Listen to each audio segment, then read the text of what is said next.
Bonjour à tous, aujourd'hui j'ai fait un exercice de génétique. Ok, certains vont me demander qu'est-ce que je fais au juste. Ok, la réponse à cela, vous devez savoir que je fais tout. Voilà, concernant la science, je peux faire SVT, physique et mathématiques, mais je fais plus mathématiques.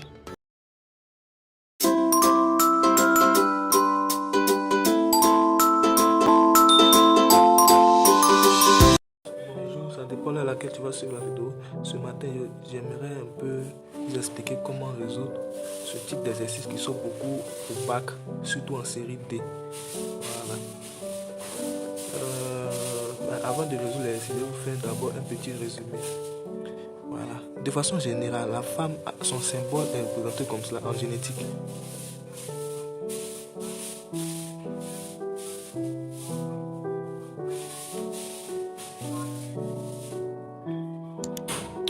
Voici le symbole d'une femme, ça peut être ça ou ça ou ça. Voilà, de façon générale. J'ai mis grand A, c'est pour juste pour expliquer. Je pourrais mettre grand D, grand B. Voilà, ça dépend de l'exercice. Et ici, c'est pour expliquer. Voilà, certains me demandaient pourquoi je ne vais pas mettre is. C'est pour expliquer. On met is lorsque c'est lié au sexe. Mais ici, c'est tout simplement, je vais expliquer simplement. Voilà. Donc, vous avez compris ça. Maintenant, le garçon, son symbole est représenté de façon générale. Ça ou ça. Voilà, c'est comme on représente le garçon en génétique. Donc, si vous avez compris, on peut résoudre notre exercice. On dit 1. L'individu A2. On me demande il est quoi. Moi, je vais répondre par B. Pourquoi je réponds par B? Parce que on dit homozygote. Ça veut dire quoi? Il a le même allèle. C'est-à-dire, par exemple, ça peut être comme ça. Voilà, il a le même allèle. Voilà, ça peut être comme ça aussi. Il a le même allèle. Le fait qu'il a le même allèle, on dit qu'il est homozygote. Maintenant, on dit dominant. Pourquoi c'est dominant? Parce que on dit dans le test là, on dit grand D, c'est bon, c'est normal, ça veut dire c'est dominant. Voilà, vous devez prendre ça comme ça. Grand là, ça veut dire c'est dominant. Petit là, ça veut dire c'est récessif. Donc s'il est dominant et s'il est homozygote, ça sera normalement grand D. C'est grand D ou bien petit D, c'est petit D. Voilà. Mais comme l'individu A2, il a dans le tableau 2 allèles grand D, donc c'est pour ça que je mets 1 égale à B. Parce qu'il a 2 allèles grand D et puis il n'a pas de allèle petit D. C'est pour ça qu'il met 1 égale à B. Maintenant 2. 2 c'est quoi? 2 c'est C. Pourquoi 2 c'est C? A1. 2 c'est C. Pourquoi c'est C?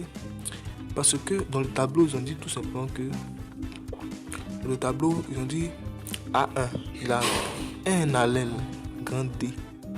Vous voyez? Et puis il n'a pas d'allèle D, petit D. Il n'a pas d'allèle petit D. Donc forcément, ça sera quelque chose du genre comme ça. Voilà. Mais nous savons que le garçon, c'est le garçon uniquement qui a un seul allèle. Vous voyez, non? C'est son chromosome.